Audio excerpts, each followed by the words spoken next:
Am I audible?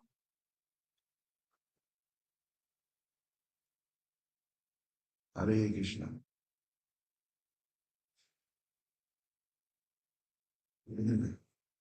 Forgive me.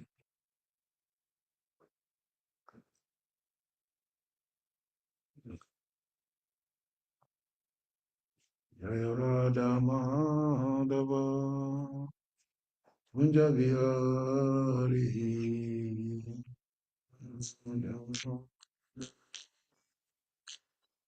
Kunja Vihari Jaya Radha Madhava Kunja Vihari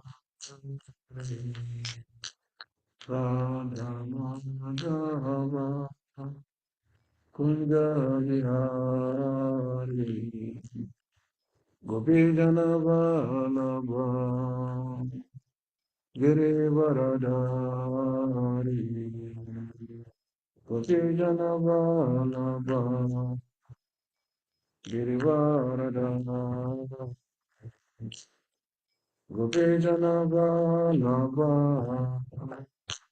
Girivaradari Nava Girivaradari Yashodanandana Brajajana Ranjana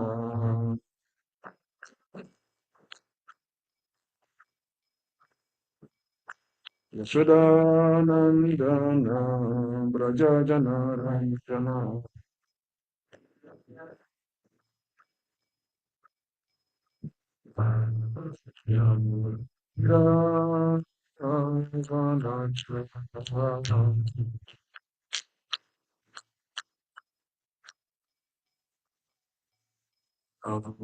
Gira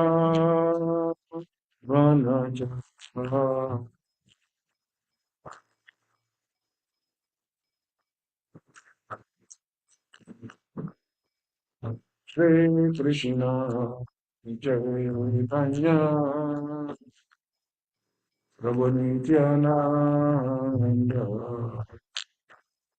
Shri Advaita Gadada Shri Vasadi Prabhu Kantarekanda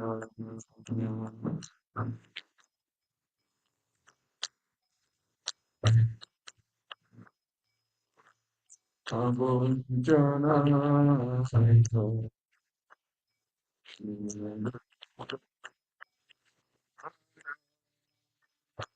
Shri Vasadi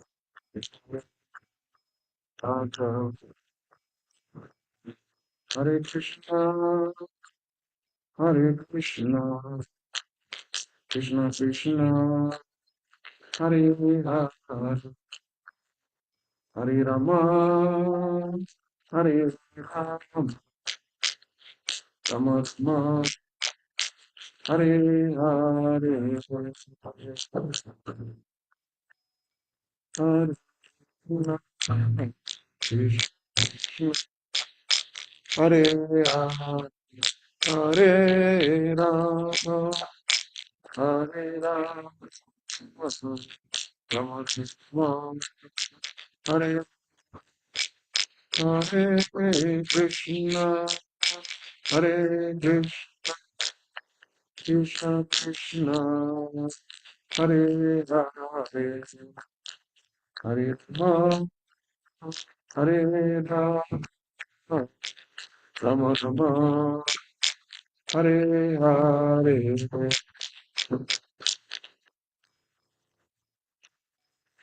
Krishna Krishna Krishna, Hare Hare, Hare Rama, Hare Rama, Rama Rama, Hare Hare, Hare Krishna, Hare Krishna, Krishna Krishna, Hare Hare, Hare Rama, Hare Rama, Rama Rama, Hare Hare, Krishna, Krishna, Hare Rama, Hare Rama, Hare Rama, Rama Rama, Hare Rama, Jaya Radha, Damodara Radha, Damodara Radha,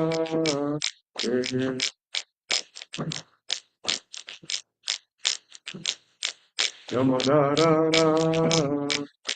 Jaya Lalita Vishaka Lalita Vishaka Shri Radhe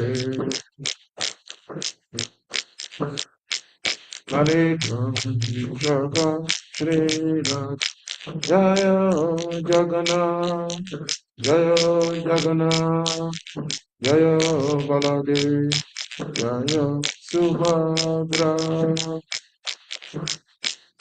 Jaya Jagannath Baladeva Jaya Sri Jaya Nitai, Gora Sundar Nitai, Gora Sundar Gora Hari.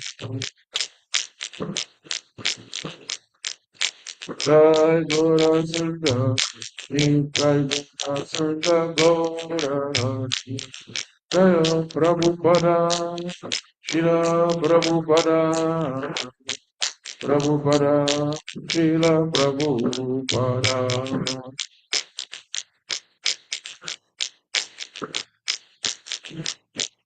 Prabhupada, Srila Prabhupada, Gurudev, Gurudev, Gurudev, Jaya Jaya Gurudev,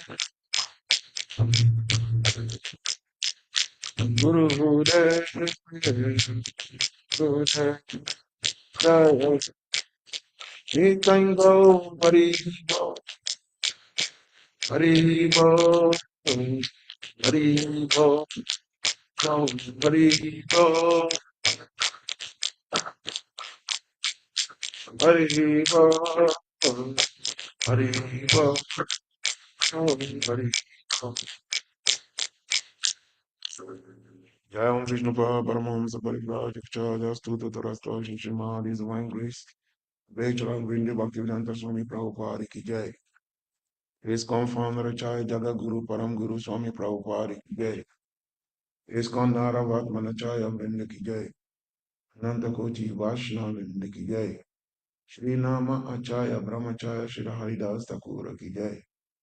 Prem se keo Krishna Chaitanya Prabhu Nityananda Shri Advaita Gadadara Shri Vasari Gauravata Vrindi Ki Jai. Shri Shri Radha Damodara Gopa Gopinath Shama Kund Radha Krishna Govardhana Ki Jai. Vrindavan Dham Ki Jai. Mathura Dham Ki Jai. Navadev Dham Ki Jai. Ayodhya Dham Ki Jai. Nilachala Jagannathpuri Dham Ki Jai. Shri Dham Mayapur Dham Ki Jai. Shri Gita Nagari Dham Ki Jai. Glories to your people, Lord Shri Shri Radha Damodara Lalita Vishaka Ki Jai. Glories to your people, Lord Shri Shri Jagannath Baladev Subhadra Ki Jai. Glories to your people, Lord Shri Shri Gonita Ki Jai. Sama Vidavakta Vinda Ki Jai. Nitai Gora Brahmanande. All glories to the Assembly devotees. All glories to the Assembly devotees. All glories to the Assembly devotees. All glories to the Lord Sweet Shri Guru and Shri Gauranga.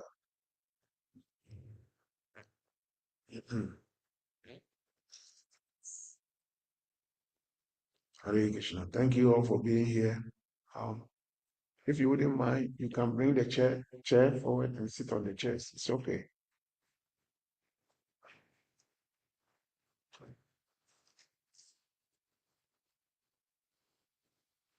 If you're having difficulty, you can bring a chair. It's good. It's okay. All right. Om Namo Bhagavate Vasudevaya. Om Namo Bhagavate Vasudevaya. Om Namo Bhagavate Vasudevaya.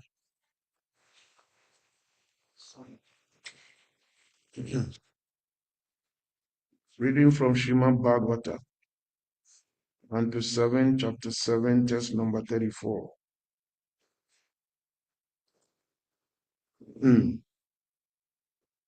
Shamya kamani gunan atoyan veyani lila tanubi kritani lati ha shat pula shat shru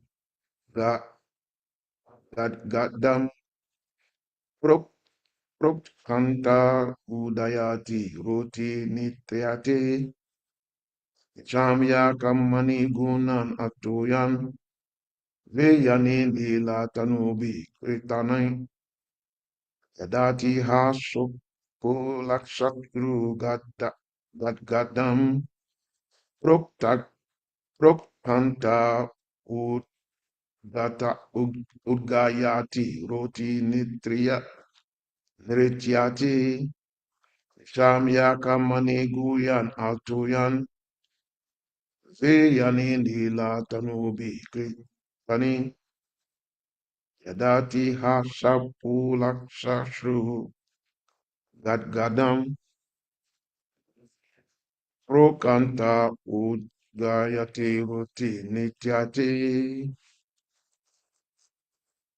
Can you chant? Anybody? Nishamya Karmani Gudan Aturian Viryani Lila Tanubi Gretani Yadati Harshot Pulakashrugad Gadam Prodkanta Udgayati Rautinrityati निशम्य कर्मणि गुणनतुल्यान् वीर्याणि लीलातनुविकृतानि यदति हर्षोत् पुलकश्रुगद्गदम् प्रोत्कन्त उद्गायति रोतिनिर्यति Nashima Karmani Gunan Atulyan Vyani Lila Tanubiya Kiritani Yaditi Harsha Pulak Saru Gagadam Pratkantan Yugayati Ratra Nrityati.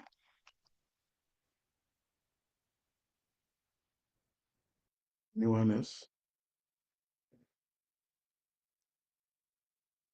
Word to word translation. Nishamya, hearing. Harmony, transcendental activities. Gunan, spiritual qualities. Altuyan, uncommon, not generally visible in an ordinary person. Virayani, very powerful. Leela Tanubi, by different pastime forms. Litany performed. Yada when. Atihasha because of great jubilation. Kutpulaka horripilation. Ashru tears in the eyes. Gadam faltering voice. Rokantaha with an open voice.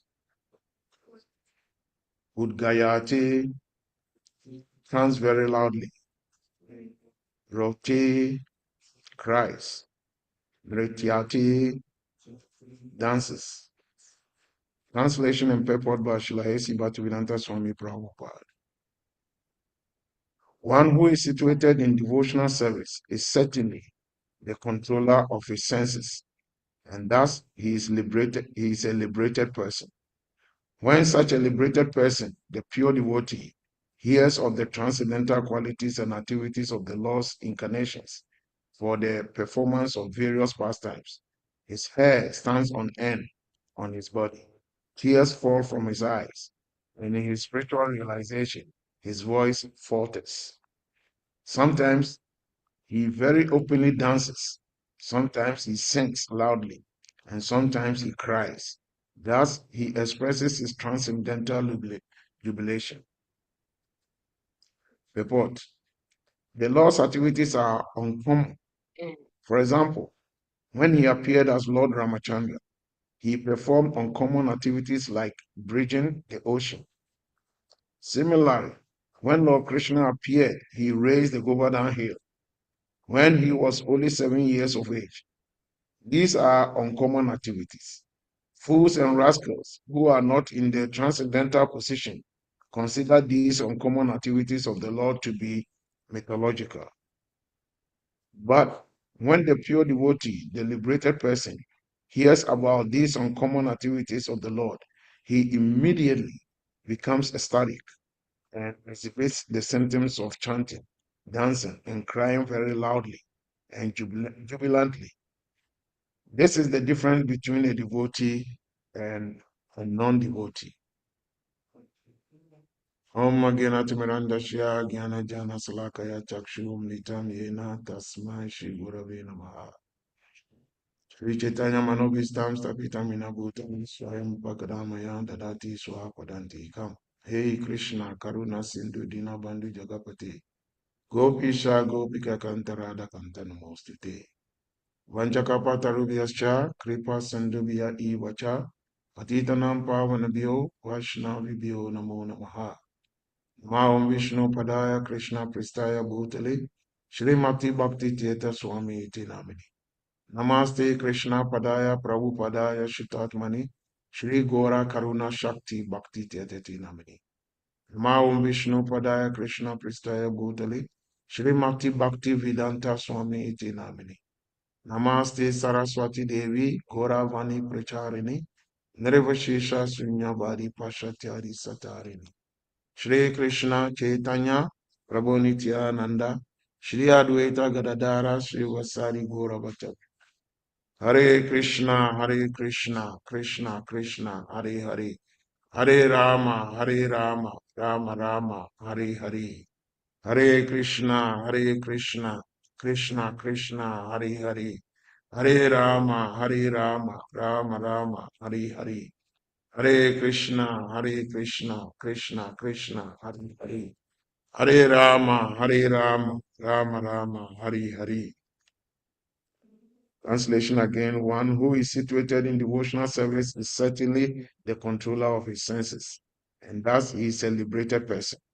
When such a liberated person, the pure devotee, hears of the transcendental qualities and activities of the Lord's incarnations for the performance of various pastimes, his hair stands on end on his body, tears fall from his eyes, and in his spiritual realization, his voice falters. Sometimes he very openly dances, sometimes he sings loudly, and sometimes he cries. Thus, he expresses his transcendental jubilation.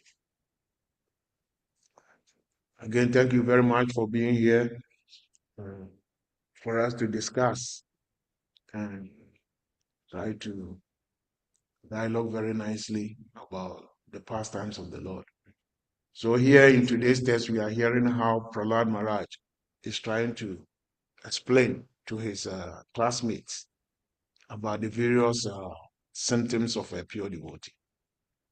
So we can see from Prabhupada's purport how Prabhupada explains that when an ordinary person hears about the pastimes of the Lord, like example Prabhupada gave was Ramachandra building a bridge over the ocean. I mean, some people think this is not true. It's mythology. How can someone build a bridge over the ocean? Such a vast collection of water. Similarly, people hear about Krishna, 7-year-old boy, raising the whole Govardhan hill with his pinky finger. And they think this is mythological. It's not true. But Prabhupada is saying that this is the consciousness of non-devotees, people who don't believe that God has immense power.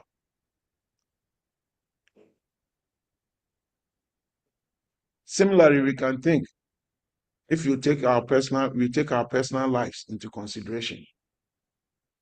How can an ant, if you go to the kingdom of the ants and you tell them that the human being can carry a weight like 50-pound weight, they will think that you are crazy. In the kingdom of the ants, they will think, what's wrong with you? 50-pound weight. Even our whole kingdom, we will not be able to carry that thing. What are you talking about? That is how our vision is very myopic, because we are always trying to compare uh, the abilities of the Supreme Lord with our own abilities, right? Once we start making that comparison, then everything that God does becomes like a mythology to us. We cannot fathom the possibility. But immediately we become conscious of the Lord, when we start devoting ourselves to the Lord, then all our perception changes completely. All our perception. Now, Prahlad Maharaj is describing even the symptoms of a pure devotee, how he feels when he hears about the pastimes of the Lord. I mean, bring it to our everyday life.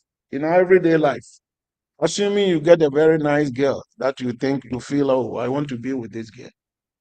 Or a girl sees a very cute guy and he says, I want to be with this girl. What happens? Immediately the girl hears someone singing the glories of that boy. Her whole, what do we call it? Body start to show some symptoms of what? Some emotional symptoms. Oh my goodness.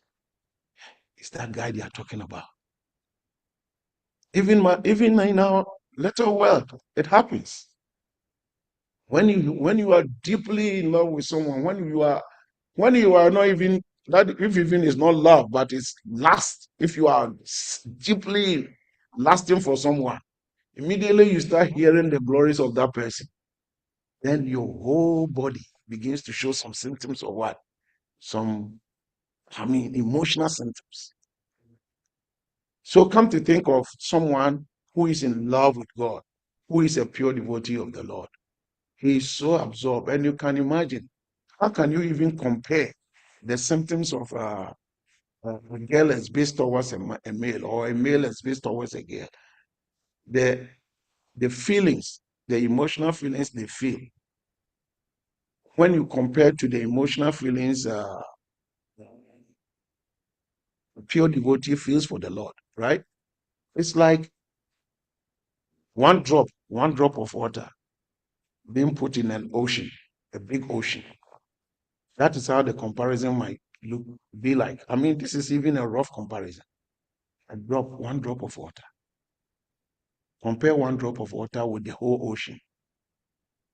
How can you even make that comparison? So when the very pure devotee hears the glories of the Lord, his whole, being will exhibit the symptoms of what? Ecstatic love. So, and the person will start behaving like a mad person,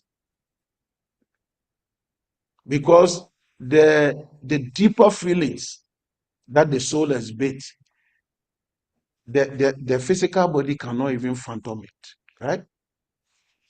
I mean, come to think of it, let's assume, as you are now, you're struggling with life, and then out of nowhere, you win a lottery. They say you have won $160 million. I mean, think of it. How are you going to feel? Some people hear such a news and immediately they faint and die. Why? Because when you become so excited, extremely excited, this body is not designed to be able to accommodate that level of excitement. So when you become extremely excited, if you are not lucky, the soul will leave this body. But if you gradually purify yourself, you purify your senses, everything, gradually purify yourself, then gradually this body will be, the Lord will make sure that this body is purified to such a state that when that type of emotions or feelings come, this body can still hold it. And that is why we go through this whole little process of devotional life. We are trying to become pure devotees. But now our senses are so contaminated. We are so much devoted to the physical self. But we have to go through some purification. How do we go through that purification? That's why Srila Prabhupada has given us the everyday sadhana process that we go through. This is a process that is there for us to gradually, purify us. And it's not going to take one day. Of course, if we are very sincere in our heart, very, very, really sincere, it can take a second to be a pure devotee. It can take 1 second to be a pure devotee. But come to think of it, how sincere are we? We can talk big, big philosophy. We are not these bodies.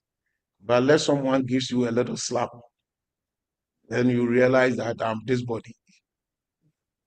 We completely forget that we are not these bodies. So in theory, we may say certain things, but when it comes to the practical aspect of it, it's really difficult for us to follow. And that's why we need to be very sincere with ourselves and beg for the mercy of Guru and Krishna. Because it's only through the mercy of Guru and Krishna can we gradually. Turned it into one of the most viral comedy careers today. Now he's taking those life lessons and refashioning them into jokes about getting old, fatherhood, and how money can change Now people. somebody is unmuted. Somebody should mute it. Okay, thank you. Yeah, it's only through the mercy of Guru and Krishna can we make progress on the part of devotion. You know, trying to practice devotional service is like we are being told that there is some wonderful thing in the store at the Walmart. And so we have to go get it. It's free. Go get it. But by the time you go to Walmart, there is such a long queue, long line. If you get discouraged and you don't stay in line, you will never get it. But if you stay in line and you are patient, gradually, as the line moves, you go closer and closer to the store, right? So as long as you are determined to stay in line, there will come one day that you will reach the store and get the goods. So the whole process of sadhana is that it puts us in line. And no matter what, we should stay in line. Because as long as we stay in line, one day we will get some of the goods from the store. But if we decide to get out of the line, then it's our own problem. Practicing devotional life is also like going to the hospital. Already we are sick. We are so materially conscious. We are so sick. And we go to the hospital. And the hospital is the process Prabhupada has offered us. But you go to the hospital and then another patient starts insulting you. Get out of here. The patient start telling you so many stupid things. And then you become angry. And say, because you are insulting me, I'm going home to go and die. Who suffers? You are at the hospital. If you are serious to get a cure for your ailment, then no matter what anybody says, what do? You stay. You stay. When it's your turn, you get your diagnosis. The doctor will give you the medication. And as long as you are taking your medication, you take your medication home and gradually you follow the prescription. And by constantly following the prescription, one day you get healed from your disease, right? But if you become angry and you decide, no, this patient is so disrespectful to me, so I'm no more staying at the hospital, I'm leaving. And you leave. Who suffers? The patient who insulted you, he will still be there at the hospital waiting for his turn. But you go home to go and what? To go and die? And that is why we have to be determined to stay in the process. Because as long as we stay in the process, one day, we also achieve the goal that we are looking for.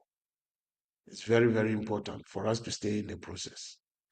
And so once we are in line, gradually something happens to us once we are in the line going towards the store. See, the closer we get to the store, the more hope we have, right? The more our faith develops.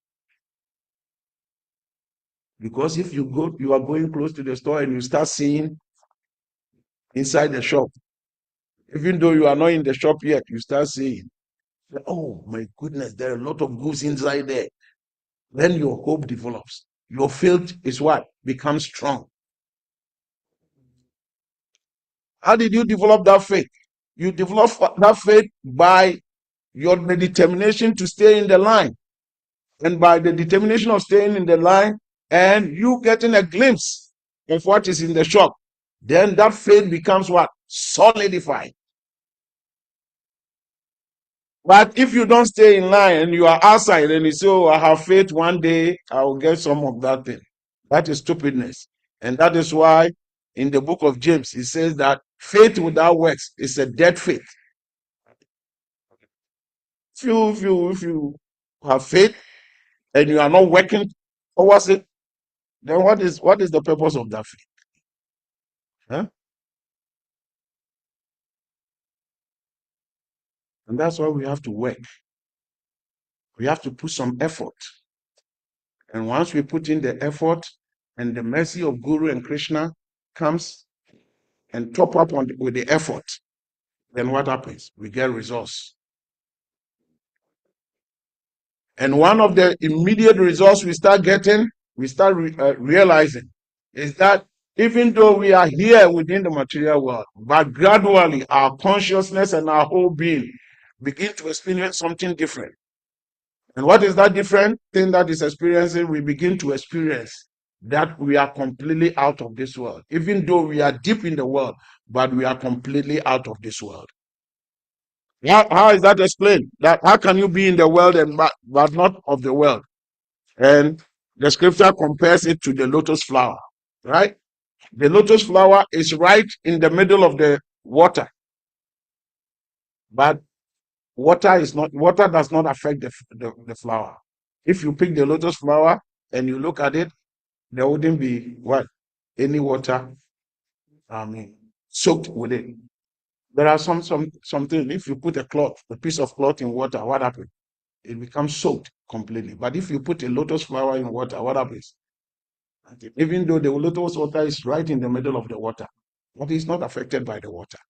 Similarly, if we stay in line of devotional service, gradually we will come to the level that even though we will be in the midst of this material world, but we will not be affected by the happenings of this world, because we'll be completely aloof of this world. And so Krishna entreats us that under all circumstances we should be what? We should become his devotees. We should be Krishna conscious. That is the only way that we can be in the world but not part of the world. Brahma panam Brahma havi, Brahmagna Brahma hutam, Brahma ivatina gantavyam, Brahma kama samadhina. When Krishna says, a person who is fully absorbed in Krishna consciousness is sure, Krishna says, is sure to attain the spiritual kingdom. Why? Because of his full contribution to spiritual activities, in which the consummation is absolute, and that which is offered is of the same spiritual nature.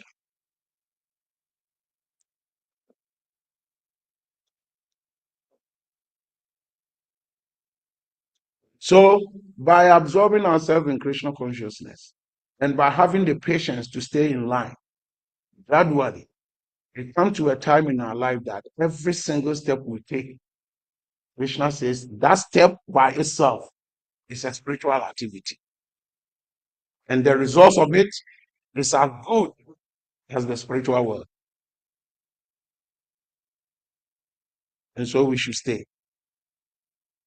And by doing so, Krishna will give us the ability. We read today's text and it's telling us the pure devotee, he's so absorbed in Krishna that he doesn't think of any other thing but what? By Krishna. And when he hears the pastimes of Krishna, he becomes so ecstatic.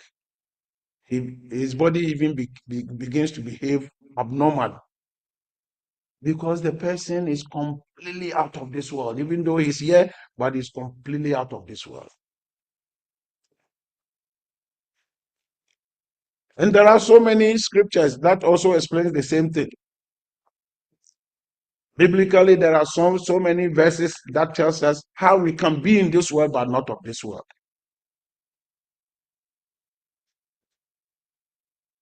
You go to John chapter 17, verse 14 to 16.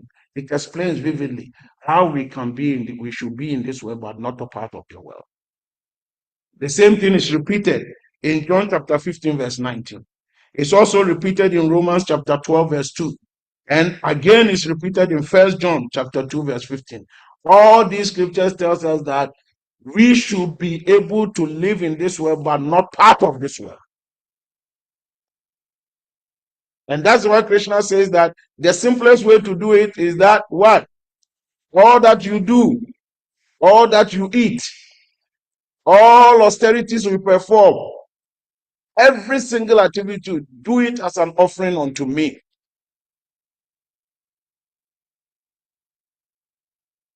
Krishna is not telling us that we should remain what?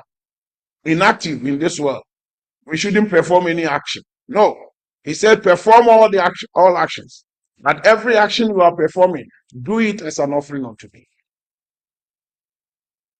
And in this way, you become what? You'll be in this world, but not part of this world. You'll be completely aloof. Right? The process of purification it looks so difficult. It's like when there is a big tank, about 5,000 gallon tank. Huh? If there is 5,000 gallon tank and they tell you it's filled with some dirty, nasty water, huh? And they tell you to pour it out, how are you going to be able to do that? They tell you to pour it out. But the tank is such that it's so deep, you cannot even reach in. So how are you going to pour the water out? Such a big tank. You don't have the strength to push it over, right? So how you do? So the intelligent person, the simplest way to pour the water out is start collecting clean water and you put them in. You start collecting clean water, you put them in. If you get a water hose, that will even make it simple. You connect the water hose to the source of the clean water and you just drop it in. And as long as the clean water goes in, gradually it will be displacing the dirty water. Gradually it will be displacing the dirty water. And there will come a time that the clean water will displace all the dirty water and the water in the tank becomes clean. Right? So what is the big tank? The big tank is our heart. Our heart is the big tank. We cannot topple it over. Can you hold your heart and turn it over for the dead to get off? No, you can't do that. It's so heavy, you can't do it. But the easiest way is we should pour more clean water into it, right? And the more clean water we pour into the heart, then gradually it will be displacing the dirty water. And one day, the heart will become very purified. And what is the clean water we put there? Hare Krishna, Krishna Krishna, Hare Hare. Hare Rama, Rama Rama, Hare Hare. Cheto Dapana Majana. What Chaitanya is telling us. This Sankirtan movement is the prime benediction for humanity at large. Chanting the holy names of God. So that is the water that we pour in it. And the more we pour in it, the more it displaces the dirty water in our heart. Huh? And there will come a time the heart will be so pure that we can now envision the Lord himself. Romans 10:13, he says, whosoever shall call on the name of the Lord shall be saved. Acts chapter 2, verse 21. Say during the end times, things will be so difficult. Things will be so difficult, but during that time, whosoever shall call on the name of the Lord shall be saved. Surah 17, verse 110 also repeats the same thing. that whosoever shall call on the name of Allah shall be saved. So what do you wait? Why are you waiting time? What are you waiting for? Just call on the name of the Lord. Initially, if even you are not absorbed in it, it's okay. If even mechanically, just chant the names of God. If you be in the beginning, if you chant mechanically, there will come a time that the mechanical chanting will gradually purify the heart, and there will come a time that you will be very serious. Huh? So there is nothing to lose. Call on the name of God. Hare Krishna. Are there any questions or comments?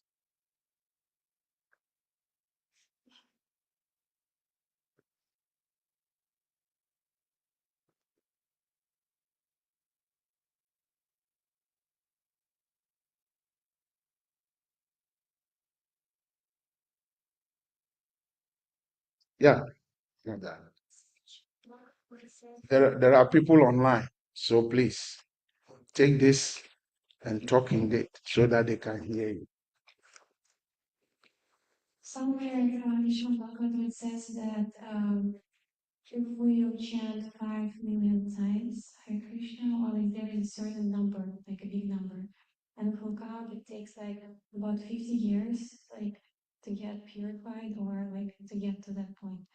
But well said, as you said, if we chant, like we need to chant it like one time, but so purely to get like to purify, right? So, but to get to that point, to chant it so purely, like this number will bring us there, or like what should we do to do it so? Okay.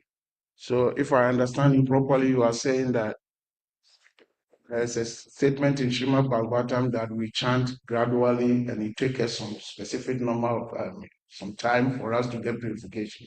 But in my talking, I said you can chant one time and be pure. The reason do you know the reason why Haridas Thakur, Lord Chaitanya branded Haridas Thakur as the Nama Acharya? Because Chaitanya Mahaprabhu asked Haridas Thakur that, tell me about the glories of the holy name. And Haridas Thakur said, when you chant the Maha Mantra, even once, you cannot commit sinful activities that will ever be able to erase the benefits of that chanting. I say chanting the Maha Mantra is so powerful that even if you chant it once, it's so powerful. It's enough to get you pure purification. So you have understood the real meaning of the Maha Mantra. When we the offenses against the chanting of the holy names, one of the offenses, you shouldn't instruct a faithless person. Offense number 9, right? You shouldn't instruct a faithless person about the glories of the holy name. That statement doesn't mean you shouldn't tell non-devotees about the holy name, but it says you shouldn't instruct them about the glories of the holy name. And the glories of the holy name is that when you chant the holy name one time, it's enough to take you back home, back to the spiritual world. But that one time chanting, it's not the way we are chanting now. Right? It's the way people like Haridas Thakur chant. But we are in the field. It's like if you want to be a basketball player, they identify you that you are a good basketball player. They don't just take you and put you in the main tournament, right? First, they take you to the field and train you. And when the coach finds out that you have now become an expert player, then he will fill you up. He will put you in the main tournament, right? So similarly, we want to be pure devotees. So we are in the basketball field. And so we have been given this opportunity to train ourselves. So whatever we are doing here is the training grounds. So we are training ourselves how to chant the names of God. So if we are sincere in the training, then there will come a time that we will be able to really chant the holy name of God. And when we come to that level, then one time chanting because I think I heard one lecture from Srila Prabhupada. In that lecture, one devotee was reading about Ajamel. And when the devotee was reading, the devotee said, and Ajamel chanted Narayan 3 times. And Prabhupada said, stop. Who told you Ajamel chanted 3 times? I did not write that. Prabhupada said, Ajamel chanted 1 time, once, Narayan. And immediately the Vishnu-dutas appeared. So Prabhupada insists that it can take us 1 second to become pure devotees. But it depends on the intensity with which we call on the name. Take you yourself, for instance. If you are in a car driving, maybe you may be discussing something. You may be discussing unnecessary things. But immediately the car swerves from the street and goes into the bush. What happens? You immediately forget about whatever you are talking about. And what comes? What do you say? Krishna! Usually at that material moment, the intensity with which you chant, you realize that that intensity is completely on a different level all by itself. Because you really chant it out of your heart. Because you need the presence of Krishna to save you. So you chant with very intense emotion. Right? So similarly, we are being trained to come to the level where we can chant with that intense emotion.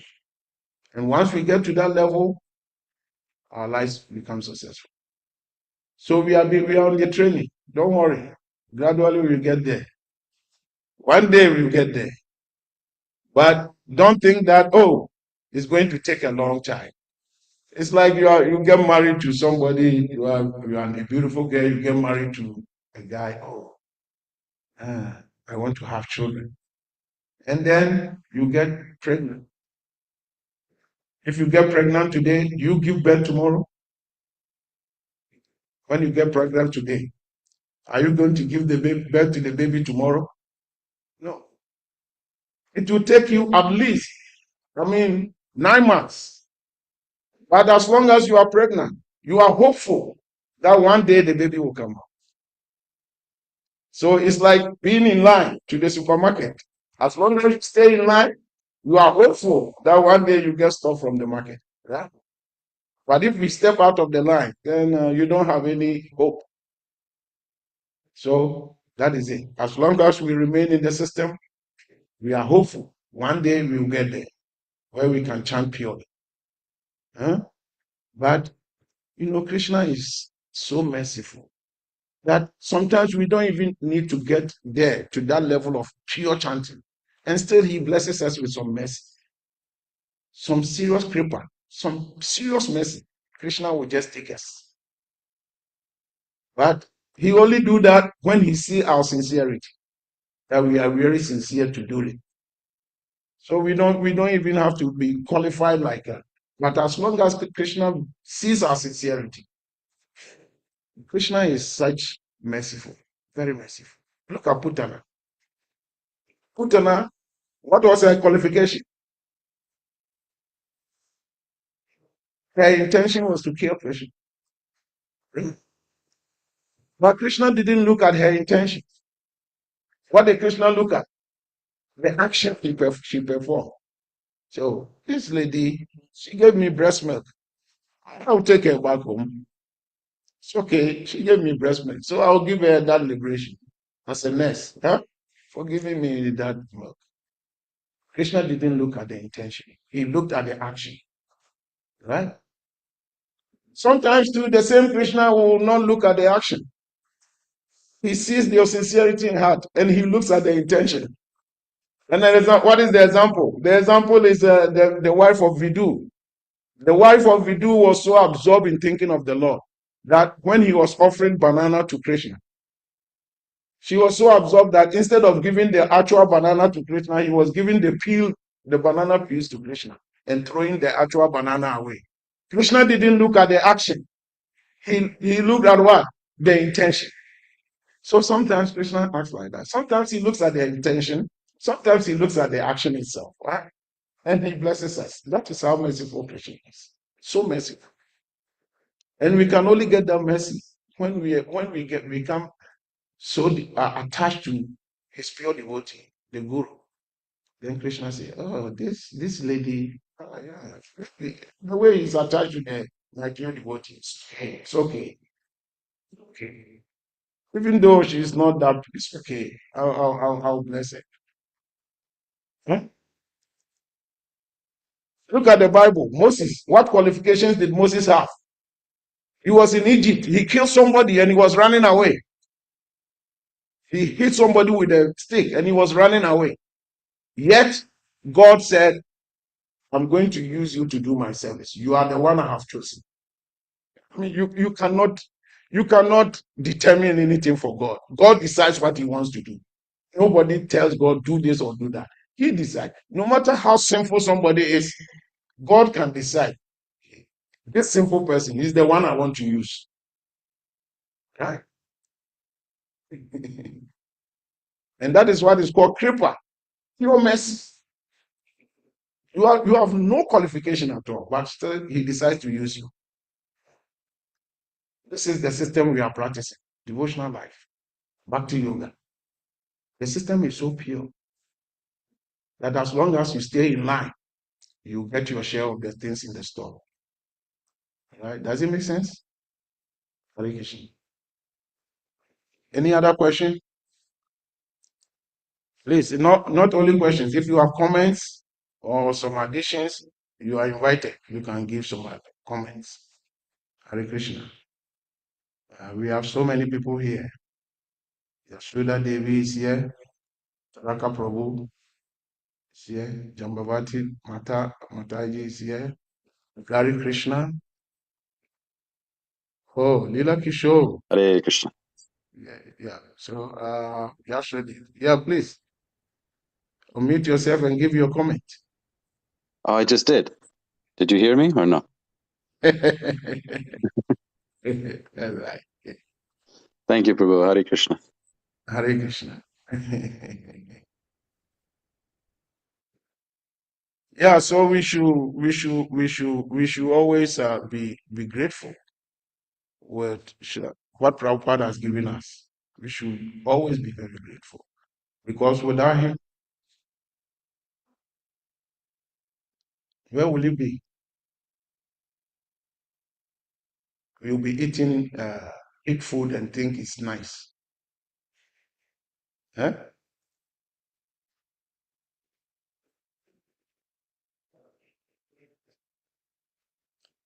Hare Krishna And it is Prabhu. Hare Krishna. Thank you. Thank you for your class. I really liked your analogy of we have to have patience with ourselves as well in this particular process. And your analogy of the process and the time it takes to form a baby and for the baby to be born was really on time. And I really liked your analogy of being patient with ourselves and not stepping out of line. Um, Sometimes we get impatient and we think, is it ever going to happen? you know and we step out of line, but then when we try to get back in, we may get back in, but then there's always going to be some difficulty and we don't know what we missed by Exactly. stepping out of line. Exactly. Where they say when you move you lose. Mm. So thank you for that Hare analogy. Krishna. Thank you too. Yeah, we have to stay in line. Think of it. You are in a hospital and somebody says some stupid thing to you, and because of that, you say, "I'll go home and go and die." It doesn't make sense that because someone has insulted me, if even it's a nurse who insulted you, will you say that because the nurse has insulted me, I'm going home to die? I'll no more take treatment. Who is going to lose? So it's very important that we stay put. And just sometimes we have to ignore the nurse, the insults from the nurse. Sometimes we have to ignore the insults from the patients, other patients in the hospital, and then just stay until the doctor sees us and give us our medication. And we'll be okay. That's how important it is to stay. We have nowhere to go. Once you go out of the line, you will not get the milk, the nice vegetables in the store. You will never get it. You step out of the line, and eventually you have to go search for pig food to eat, because maybe somebody has a barn keeping pigs in there, and you can smuggle yourself in there and steal some pig food to eat. Do you want to do that? No. You want to stay in line and get to the store. Any comments, Prabhus? If you have any comment, just unmute yourself and give your comment. Hare Krishna Prabhu, thank you for your class. This verse, previous verse, Srila Prabhupada says that talks about bhava and anubhava, and he says that the following verse explains something about that. And so so today's verse is talking about anubhava, which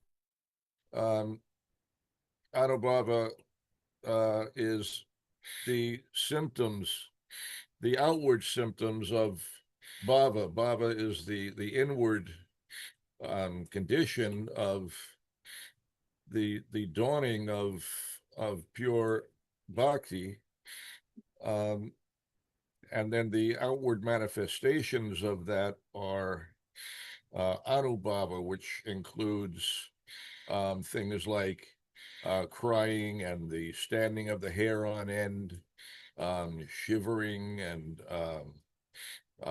choked voice, and so on. Different manifestations of intense devotional emotion. So these are symptoms that manifest in someone who is very nearly completely pure. Anubhava appears at the stage of bhava, and bhava comes after a great deal of purification. You know, there's a gradual progression through different stages of purification. It begins with shraddha, and when one has a little shraddha, some faith, then one begins to associate with devotees, so sadhu sangha, then bhajana kriya, and anartha nivritti, where gradually the unwanted things gradually diminish. After long practice of anartha nivritti, gradually one becomes steady. That is nishtha. And with that steadiness comes a strong taste, ruchi, and then there is a sakti, and then finally one arrives at bhava, and then after bhava there is actual prema. But sometimes it is seen that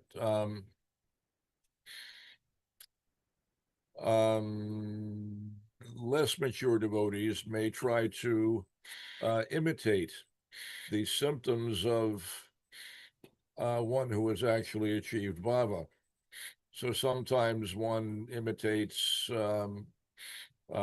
different symptoms that may be seen in bhava, or also sometimes there are shadows, shadow-like, not actual bhava, but a dim glimmer of bhava may arise from time to time and produce some symptoms, but also sometimes there are symptoms that naturally arise due to sentiment or various other mundane conditions. So one may experience tears, for example, even in immature stages of bhakti. Those tears can come for a number of different reasons. Sometimes one cries out of a sense of relief when gradually the pangs of material existence begin to diminish. One may feel a great sense of relief and cry as a result, or just simply the knowledge that I have finally arrived at a solution to my life's problems, and feel a great emotion and cry. But this crying is not the crying of Anubhava. So there are different ways in which a less mature devotee might mistake what is actually happening. How can one understand clearly what the condition is and distinguish between true Anubhava and some other immature manifestation of Anubhava-like symptoms?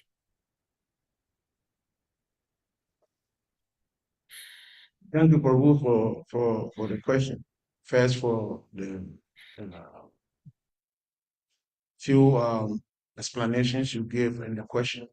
So, thinking of how to differentiate between Bhava and Anubhava. Practically speaking, once we start practicing devotional life, sometimes those symptoms that we experience, even though we have not gotten to that level of displaying the Anubhava things, but Krishna intentionally gives us some glimpses. Why does he give us those glimpses? He gives us those glimpses to encourage us that we are on the right path, what we are doing on the right path. I mean, the warning is, as long as we are not pretending, as long as we are not faking it. Sometimes, I mean, ordinarily, like you'll be chanting, and out of nowhere, you feel some goosebumps. It happens to any ordinary devotee. It happens, especially when we come at first, we join devotional service in the beginning, and sometimes you are so very intensively chanting, and out of nowhere, you feel some goose pimples, or you feel your head becomes so light, and you feel some deep like satisfaction within you. These are the glimpses you are talking about. But those glimpses is just the mercy of the Lord to indicate to us that we are doing the right thing. And so we should keep it up. And that is the example I always give, like when Narada Muni started devoting to Krishna, and Krishna showed himself to Narada Muni and said, this lifetime, this is the last time you will not see me again. Now you have to strive to get me back. And I use a similar example about the carrying of the cross of Jesus Christ. That when he was carrying the cross, in the beginning he had strength. There came a time he was so tired he cannot even carry the cross. But Krishna sent someone. Somebody came and helped him carry the cross. And after he regained his strength, the cross was given back to him. And he carried it finally to his final destination. So similarly, once we join devotional service, sometimes in the beginning, even though we are very immature, we are in the canister level, but sometimes Krishna, out of his costless mercy, he gives us some little symptoms of Anubhava, right? He makes something show us in just to encourage us, tell us that we are doing good, we are on the right path, so we should keep it up until finally we come to the level. So basically speaking, like personally, if you ask me, how can we differentiate? It's not our duty to differentiate whether the person is really having the actual Anubhava symptom or he's faking it. That is not our duty to do it. But it's our duty to know that if we, as individuals, we experience any such things, then we only should understand that, oh, the Lord, Guru and Krishna, they are so merciful. They are just giving us these glimpses to encourage us that we should forge ahead. We should keep it up. And that one day, we might get there. So that is what is very important. But of course, if someone is faking it, probably what can you do? Because it is said that when a person is really sleeping, it's easy to wake the person up, right? But if a person is faking to sleep, how can you wake him up? The person is actually sleeping, he's faking to sleep. Can you ever wake him up? No. So similarly, there are some people, they are naturally pretenders. How can you help them? No matter what you say, no matter how much philosophy you preach to them, no matter how practical example you show to them, they are determined to be what? Pretenders. Sahajas. So those people, we don't know. We leave it to Guru and Krishna. Save them. Other than that, there's nothing we can do. So, like the question you are asking me, personally, I think that if you are searching to find out whether this person is actually exhibiting the real Anubhava or not, personally, I think that is not our, what do we call it? Our call to make. It's in the hands of Guru and Krishna. If the person is really exhibiting the genuine symptoms of Anubhava, fine. And that is why, because our senses are so dull, we are not even in the position to even realize who is actually on that level and who is not. That's why in the association of sadhus, we always have to just be humble and appreciate whatever everybody is doing, because maybe I may be thinking the person is faking it, but maybe genuinely he's actually having it. And by criticizing or talking against the person, I might be committing some offenses. So what can I do? We just follow what we have been taught by Guru and Krishna. And then gradually, if we make progress ourselves, then by our personal example, we can help others to also what? To also make progress. It's very important that we become exemplary, that we practice, we become sincere ourselves, and by our sincerity, we encourage people to also come to the level of sincerity. Did I make any sense, Prabhu? Yes, Prabhu. Very good. Thank you. Thank you.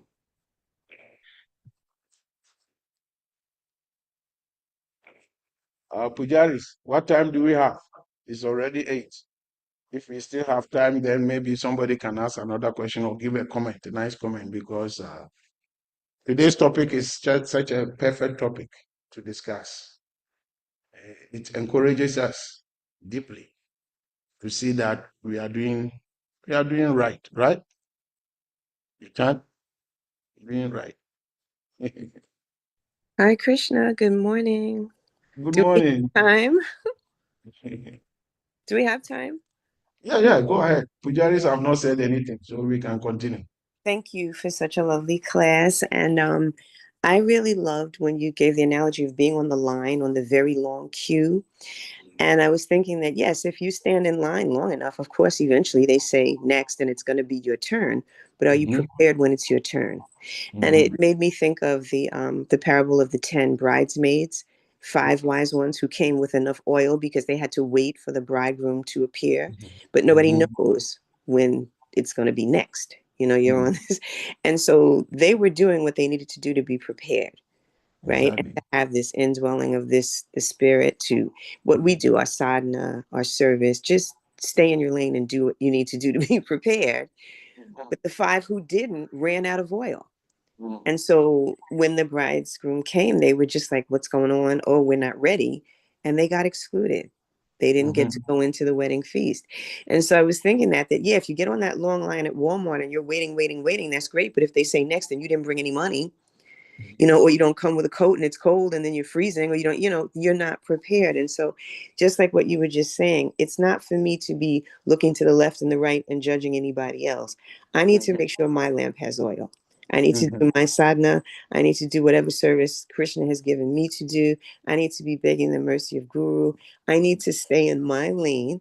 And then when I do, and I have enough oil, perhaps, I can say, oh, I have extra. Let me hold my lamp to help light your way, because I've taken care of having my oil. Now I can help the next person. But if I don't, then I have nothing.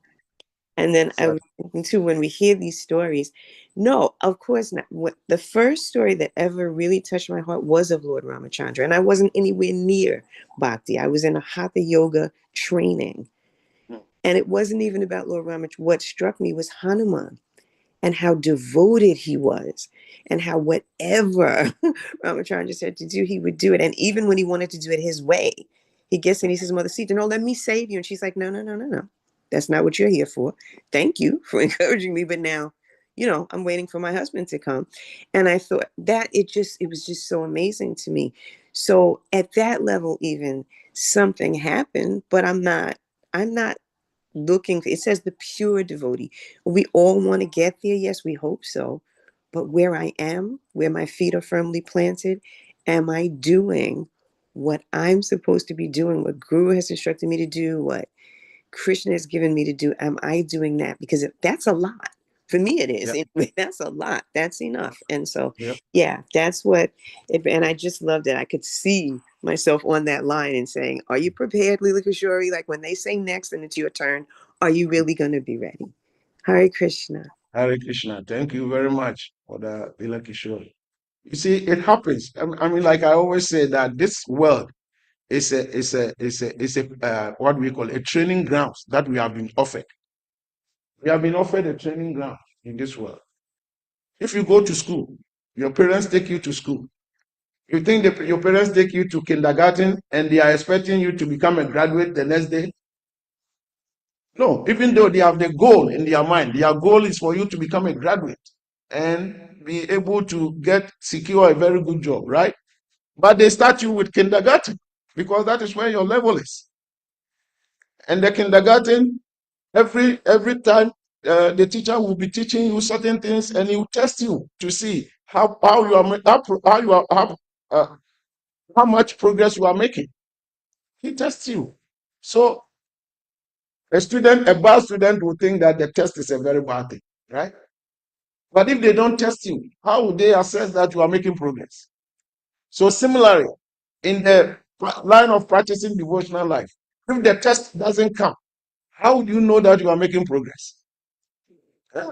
Otherwise, you will be always convincing yourself, oh, now I'm a very paka devotee. I've controlled all my senses. Oh, now, yeah, I'm the supreme person. I've controlled my senses. I don't even look at any girl. Maybe the girls you are interacting with, they are all ugly. And because they are so ugly, you are not attracted to them, and you are thinking you have controlled your senses. Then out of the blue, one lady comes from somewhere. Whoa, so beautiful. Then immediately you forgot that you have controlled your senses. You completely forget. How do you tempt that girl? In order to console yourself, you say, this is Maya. What is Maya? You are bragging that you have controlled your senses. You are bragging. I've controlled my senses. Now Krishna said, okay, let's see how far you have controlled your senses. So he produces this beautiful girl, and now you say it's Maya. And that's why you don't have to be arrogant. Whatever thing you are doing in devotional life, you should be very humble. Huh? If even you think you have controlled your senses, don't challenge Krishna that I have controlled my senses. Pray, please, Guru, Krishna, please protect me, because I can be swayed anytime. And all the scriptures give us examples. Look at an exalted Vaishnav like Lord Shiva. What happened to him when he challenged Krishna? That I want to see your Mohini form. Krishna said, I don't think you want to see that form. And Lord Shiva said, to see that form. Krishna said, okay, no problem. When Krishna brought that form, what happened? Our own Shiva was running after Mohini like he completely forgot that even Parvati was there and was running after Mohini. So we don't have to be thinking that we are exalted, right? We always rely on the mercy of Guru and Krishna. So whatever little effort we have made, we should pray to Guru and Krishna to what? To help us maintain it and then forge ahead, go forward little by little. All right? Hare Krishna. Tantra Srimad Bhagavatam ki jai. Srila Prabhupada ki jai.